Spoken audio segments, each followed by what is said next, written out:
Hi there guys, welcome to the video, thank you very much for tuning in, and I welcome you to a messy desk. As you can hopefully see, I'm in the process of building another quadcopter. This is a Luminier's 2.5-inch cinematic frame, and I've already got a stack in it and I've got some motors on it. If you're interested, I'll have a list of parts I'll be using for this quadcopter in the description down below. They won't be affiliate links, but well, in case you're interested. However, this video is not about this quadcopter, but the video setup I'll be using in this build. This is the Nebula Pro Nano Vista kit from Caddx, of course. And yeah, a bit funny maybe to be reviewing this just as Caddx has announced their departure from DJI.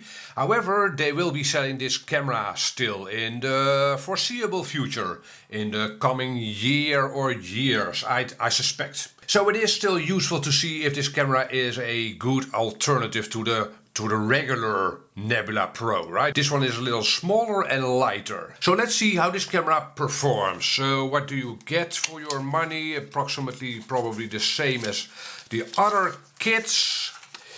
Yeah, you get the air unit, the Vista air unit. You get a nano size camera, so a little smaller than a normal micro size camera. And you get an antenna, of course, with a UFL connector and a small little antenna at that. Do you get a cabling actually? Yeah, you also get the regular cabling that you always get. And even some screws. Yeah, probably to mount the camera. You never get a mount for this antenna. Okay, so I'm gonna put this camera setup in my quadcopter. It will be the same as other Vista setups, right? No need to get into that. And then we'll see how this camera performs as its lens. I'm expecting that the sensor is actually the same as in the Nebula Pro. However, the lens is a lot smaller, as you can probably see. So that should have an impact. And well, let's see how this camera performs. Here we go.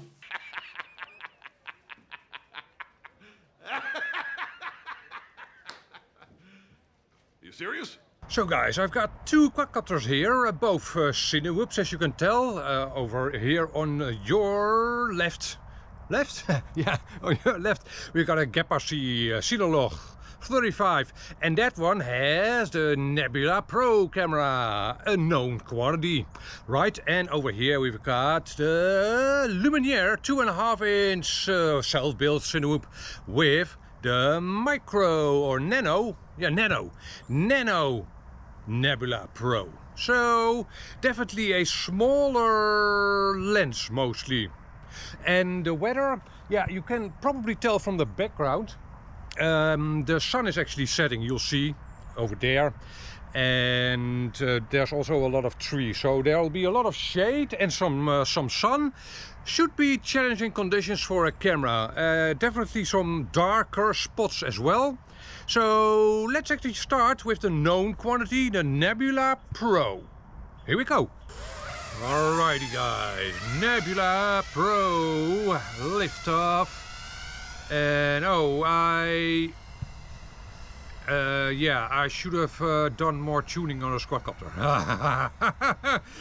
Yeah, I was actually in the process of tuning this quadcopter, but I never finished the tune from the looks of it. Oh well, doesn't really matter. There will be a little bit of vibration here and there, but you can see that, well, this is a Nebula Pro. To me, the Nebula Pro is almost as good as the DJI camera. And I don't really care if one is out of stock and the other one isn't. I like both. Right? You tell me in the comment section below what you think of the Nebula Pro.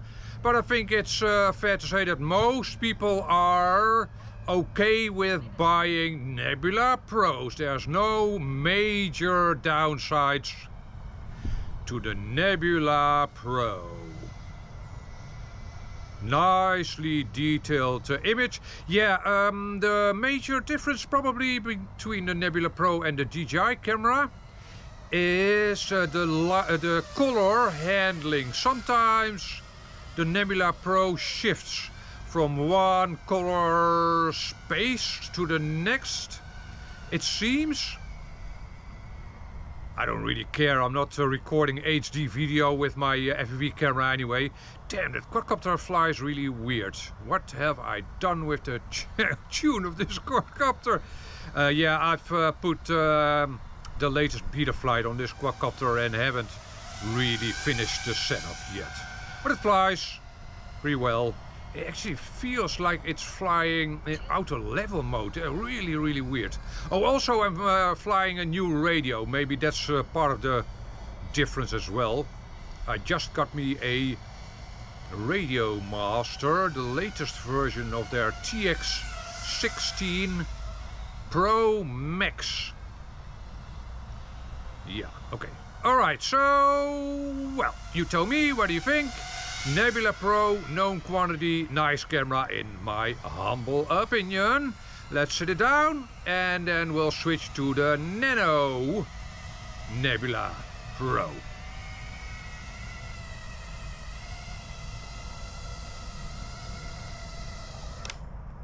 Alrighty guys, the Nebula Nano Pro or Nano Nebula Pro, whatever. And I have done test flights with it, but that was in more favorable conditions, sunny conditions. So this should be a little more challenging. Let's fly it into the sun. Yeah, the lens is obviously the major difference.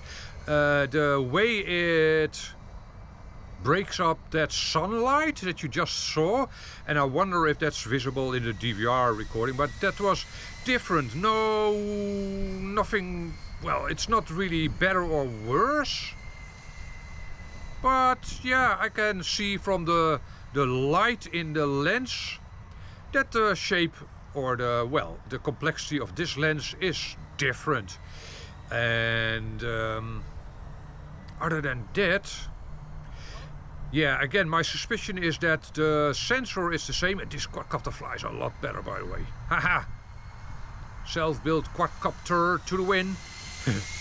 And yeah, so I think again that the sensor is there a netting in this gall? No, doesn't seem like it. There is. Oh, cool. Okay, so same sensor, most probably, and the image quality to me is the same. However, I do think, well, as I mentioned, the light breakup of that lens is different.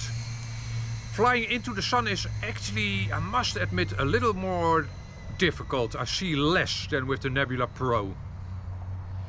But also, if it gets darker, that lens must have an effect. That smaller lens simply won't gather as much light.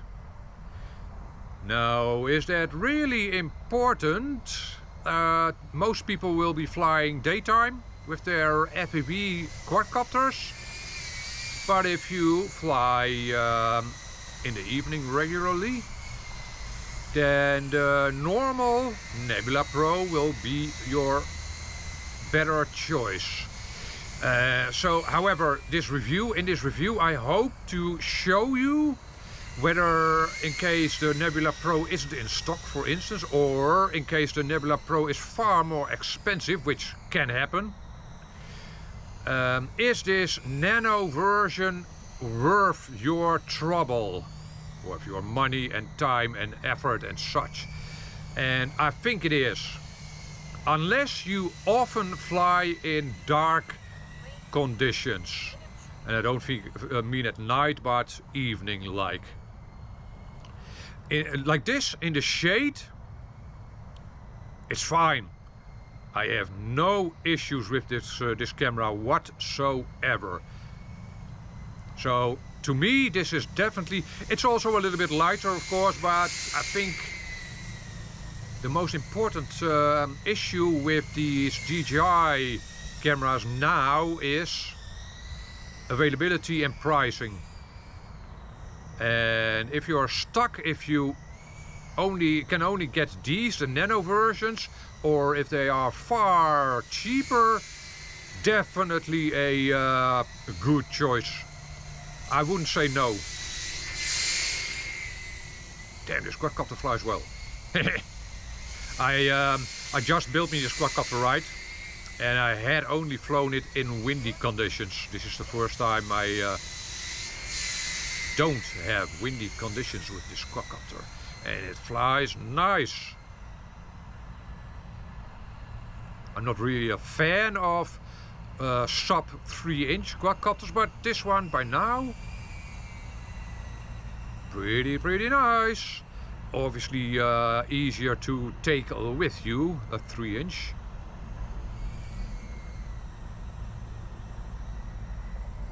Yeah. Okay, so you know what? That is actually my review of this Nano version. I won't.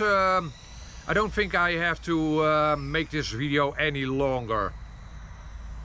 I'd take this camera if the Nebula Pro is unavailable or too expensive.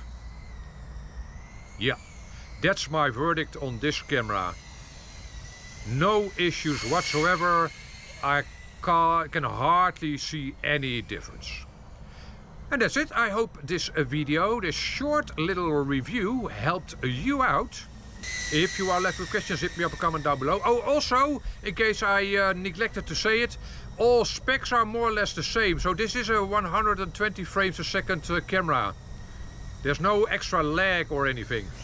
Just in case you were wondering. Okay, that's it. Thanks for watching. Bye bye.